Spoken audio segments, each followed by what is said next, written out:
Babe, I've spent 3 hours just formatting this research paper. 3 hours? Why are you Doing it manually. What else am I supposed to do? Use AI. Have you heard of Sci Space? Sci Space? What does it do? It can seriously simplify your research workflow. But my journal has a specific template, That's fine. Upload your journal template, or docs file. and then you can use that structure when creating your research document. Instead of starting with a blank Word document,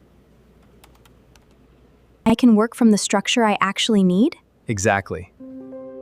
My research data is in Excel. Can Sci Space work with that? You can upload your data and use a prompt to analyze and summarize it.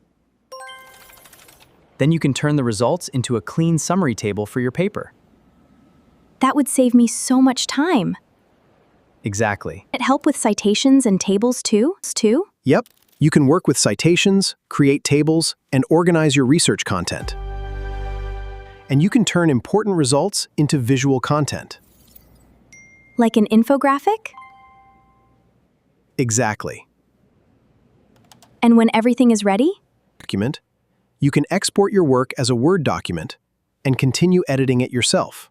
So AI does everything for me? Not exactly. Use AI as your research assistant, not your replacement.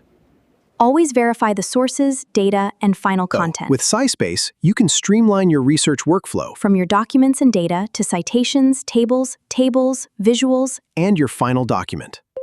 If you're a student or researcher, And you want to work smarter with AI, follow for more useful AI tools. and subscribe for the next one. See you!